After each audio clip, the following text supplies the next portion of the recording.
inasaidia sana. Yani unatuma mchango wako kwa paybill number 625625, account number ni 01245085217800, au till number ni 4561468, kupitia mitandao yote tuweze kununua transmitter yenye uwezo wa kurusha matangazo yake mbali na kwa njia nzuri. Mambo yetu, safari yetu, maisha yetu, tamaduni wetu na imani yetu. Sikiliza idhaa hii kwa vipindi bora, matangazo yenye tija, vile vile ukweli na burudani. Wakati huu basi, msikilizaji, niruhusu niweze kukuletea hili. Sehemu hii inanibidi niweze kukuletea. Kwa sababu gani? Kwa sababu gani? Sehemu hii nakuletea ambayo ni yeje wajua katikati ya haya. Kwa sababu gani? Kuna jamaa alikuwa anauliza swali, na swali, wakati ambapo anauliza swali, basi nikawa natafakari ninaweza kumjibu kwa njia ipi, na ikanifanya nikarejelea kwenye mojawapo ya makala ambayo niliyafuatilia na kuweza kuyaandika mwaka jana majira kama haya,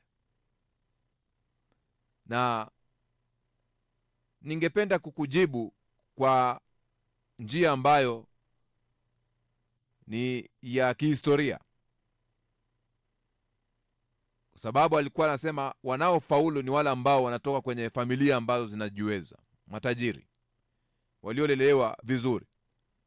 Na mimi nikawa ninashangaa, yani hajawahi kufahamu kuna watu ambao walikuwa chini na wakajituma.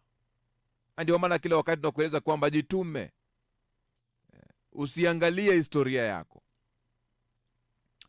Na leo nitakupatia mfano wa mwanzilishi wa Pepsi. Natumai unafahamu kinywaji kile sharubati kinaitwa Pepsi. Alikuwa anaitwa Caleb D. Bradham. Caleb D. Bradham ndio mwanzilishi wa Pepsi, kinywaji maarufu duniani. Mwanzilishi aliyeunda kampuni iliyofilisika mara mbili. Aliunda kampuni na ikafilisika mara mbili, na kujaribu kuiuza kwa Coca-Cola mara tatu. Alijaribu hata kuiuza hiyo kampuni, ilifilisika. Akajaribu kuiuza, lakini walikataliwa kila wakijaribu. Leo hii Pepsi inadunda kama moja ya brand kubwa duniani, ikiwa na thamani ya dola za Kimarekani 226.02 bilioni. Just imagine, walifilisika twice. Akajaribu kuuza mara tatu, ikashindikana. Caleb D. Bradham alizaliwa mwaka 1867. Caleb alikulia katika mji mdogo wa wakulima huko North Carolina, Marekani. Baba biashara mwenye kipato kikubwa, ndiyo. Na hali hii ilimpa Caleb fursa ya kupata elimu bora. Baada ya muda alienda kusomea udaktari katika chuo kikuu cha North Carolina, lakini bahati haikuwa upande wake. Baba yake alikumbana na matatizo ya kifedha na hakuwa na uwezo wa ada shuleni. Caleb alilazimika kuacha masomo, ilibidi aache masomo. Lakini aliporudi mtaani na hakuwa na uwezo wa kulipia ada, Caleb alilazimika kuacha masomo. Lakini aliporudi mtaani, wakazi walimuona kama daktari. Walikuwa namuita daktari. Walikuwa namuita daktari. Hii inanipatia fursa kuweza kukumbuka miaka mingi pale nyuma. Jirani yangu mmoja ambaye anaitwa jina Owen, alikuwa akasikia siku moja natangaza kwenye kituo kimoja cha redio katika mji wa Eldoret, na narejea nyumbani, maisha ya wanahabari ya ambatani yani kweli kwenye redio jina kubwa na yaambatani na uhalisia. Ati mtangazaji, mtangazaji, ati mtangazaji, mtangazaji, kwa ile lugha ya madharau, mtangazaji. Na hayo maisha ya utangazaji ni zaidi ya miaka nimeyaishi.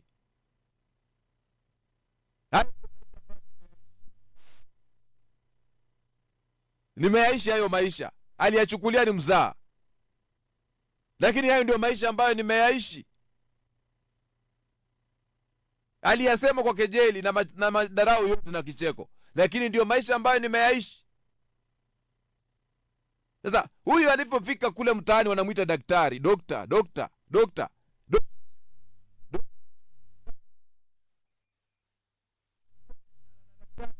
wa karibu. Hivyo aliwasaidia kwa ushauri wa afya, huku akifundisha shule ili kuweza kuokoa pesa kwa ajili ya masomo. Alivaa magwanda ya kuwa daktari hata kama kabla hajahitimu. Baada ya miaka 2 alipata fedha ya kutosha kurudi chuo, lakini safari hii hakutaka tena kuwa daktari, labda kutokana na uzoefu wa kuwasaidia wakazi wa mtaa na matatizo yao ya kiafya kwa dawa na kuwa mfamasia. Aliamua kuwa mfamasia mwaka 1892 akiwa na miaka 25. Msikilizaji, Caleb jengo katika mji wa New Bern, North Carolina, na kufungua duka lake la dawa aliloliita Bradham Pharmacy. Wakati huo maduka ya dawa ambapo watu walikusanyika na kuzungumza. Caleb alikuwa mtu wa watu sana, mtu wa watu, na hivyo kwa muda mfupi alikuwa na marafiki wengi mtaani. Mwaka huo huo kampuni ya Coca-Cola ilianzishwa huko Atlanta, Georgia, na walianza kuuza syrup ya cola ambayo ilikuwa maarufu kwenye maduka ya dawa. Caleb aliona haraka sana fursa iliyokuwepo kwenye kinywaji hicho, lakini akahisi tatizo moja. Mwanzilishi wa Coca-Cola alikuwa ameweka kemikali za kulevya kwenye kichocheo chake, kitu ambacho Caleb hakukipenda. Aliamua kuunda syrup yake mwenyewe ya cola bila kutumia kemikali hizo, akiamini kuwa angeweza kuunda kinywaji chenye afya zaidi ambacho kingeweza kusaidia mmeng'enyo wa chakula. Syrup ni katika hatua kwamba ni kimiminiki cha utamu kinachotengenezwa kwa kuchanganya sukari na maji, na hutumika kuongeza ladha katika vinywaji vya vyakula. Aina ya kinywaji chenye ladha ya kipekee inayotokana na mimea ya kola, ambacho hutengenezwa na mchanganyiko wa syrup na viungo vingine kama vile caffeine na rangi ya vinywaji. Caleb alitengeneza formula ya syrup kwa kuchanganya ladha za asili kama caramel, mafuta ya mimea adimu na matunda. Hivi karibuni akazindua kinywaji chake kwenye duka lake na kuwashawishi marafiki zake wajaribu. Wakati wa mtaani walikifurahia sana, wakipa jina la utani Brad's Drink. Baada ya miaka 5 ya kupendwa miongoni mwa wakazi wa mtaa, Caleb alikusanya ujasiri na kubadilisha jina la kinywaji kuwa Pepsi Cola. Mwaka wa 1898 jina lilitokana na neno la Kigiriki Pepsis, pepsin as in enzymes. Wazee wa kusoma najua mnaelewa, lenye maana ya mmeng'enyo ya wa ladha yake nzuri. Na Caleb alianza kuuza mapipa ya syrup ya Pepsi kwa maduka mengine. Kufikia mwaka wa 1903 Caleb alifunga duka lake la dawa ili aelekeze nguvu zake zote kwenye Pepsi. Mwaka huo alifanikiwa kuuza galoni 8,000 za syrup, na Caleb akawekeza kwenye matangazo ya magazeti. Mauzo yakazidi kuongezeka hadi galoni 20,000 mwaka 1904, na Pepsi ikawa biashara kubwa kuliko uwezo wa duka lake.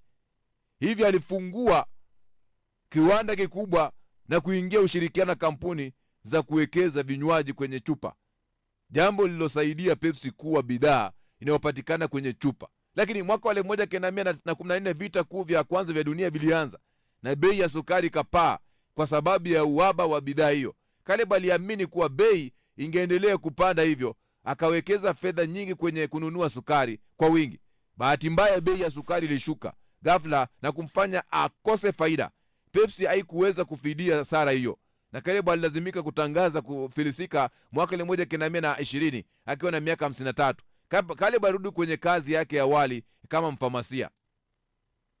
Miaka kadhaa baada ya Caleb Bradham kufilisika na kuuza Pepsi, mmiliki mpya wa Pepsi alijaribu kuifufua kampuni hiyo, Lakini mnamo mwaka 1929 mdororo wa uchumi maarufu kama the Great Depression uligonga uchumi wa Marekani, na Pepsi ilijikuta tena ikikabiliwa na changamoto kubwa za kifedha.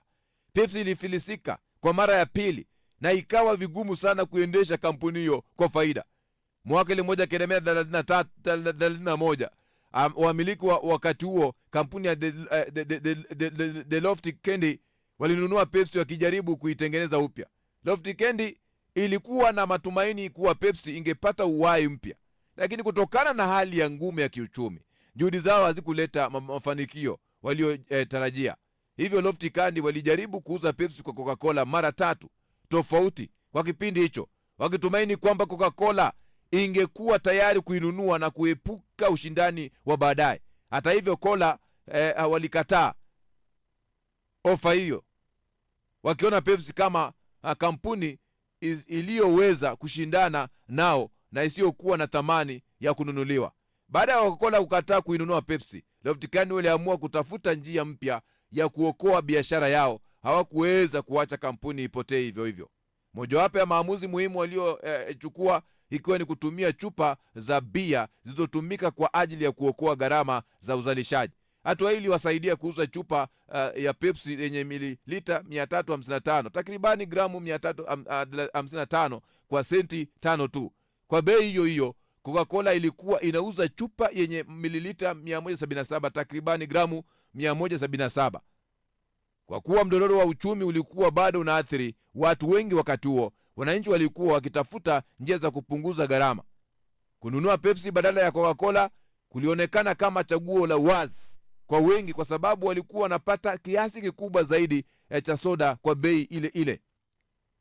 Ili wasaidia Pepsi kuanza kuvutia wateja na kuongeza mauzo, Pepsi wakaanza kupata confidence, wakaanza kuwekeza kwa kiasi kikubwa kwenye kampeni za matangazo, huku wakitumia njia mpya ya kuvutia watu, kama vile matangazo makubwa barabarani, matangazo yaliyopitishwa na ndege angani, na hata katuni maalum ya Pepsi iliyochapishwa kwenye magazeti. Walitumia mbinu zote. Mnamo mwaka 1988 Coca-Cola ilishtaki Pepsi kwa madai ya kukiuka haki miliki kwa kutumia neno cola.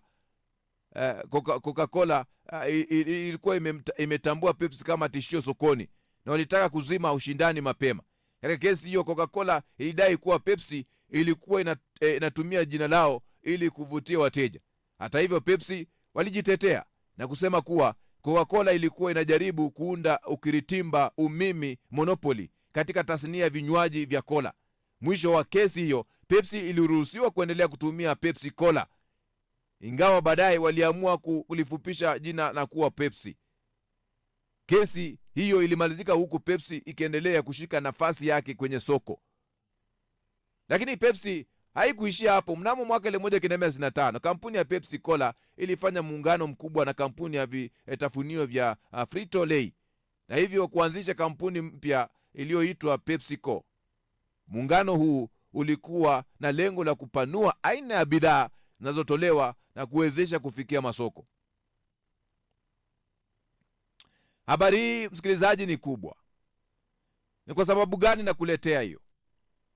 Unaweza kuanza na idea ndogo. Unaweza kuanza na idea ambayo inadharaulika. Unaweza kuanza na idea ambayo wengi wameichukia, na hiyo idea ikakupatia nafasi kwenye soko. Pamoja na kuvunjika kwa mpango huo, Pepsi bado iliendelea kuwepo katika nchi za Ulaya Mashariki, huku ikipata umaarufu mkubwa nchini Urusi. Mwaka wa 2008 PepsiCo ilinunua kampuni kubwa ya juisi ama sharubati nchini Urusi. Na mwaka 2022 ilisitisha uzalishaji wake nchini humo kutokana na mgogoro wa Urusi na Ukraine. Hivyo uhusiano wa kipekee kati ya PepsiCo na Russia ulioanza miaka mingi iliyopita ulikamilika rasmi. Kwa kuwa hadithi yao ni ndefu sana, nadhani ni bora niweze kuishia tu hapa leo. Katika sehemu ya pili, labda nikijaliwa, nitakuelezea safari ya PepsiCo ya kugusia kwa undani ushindani mkali baina ya PepsiCo na Coca-Cola. Lakini ufahamu kwamba hatua ilianza. Usijali walio kwenye soko walianza. Wewe leo unaweza kuwafikia na ukaweza kutengeneza ushindani katika masoko. Unaweza kuanza kama startups bila kuona mwanga, lakini fahamu kwamba utaweza kuona mwanga baadaye. Na hiyo ndio sehemu ambayo nafikiri nimejibu swali kwa njia ya historia ya kwamba unaweza kuanza kama startup kwa chochote ambacho nakifanya, na kuna majiant wako mbele. Haimaanisha uweze kuwafikia na kuweza kuwapiku wale majiants. Unaweza kuwapiku na jina likasimama. Hii ni idhaa ya Kiswahili ya Radio Fortune.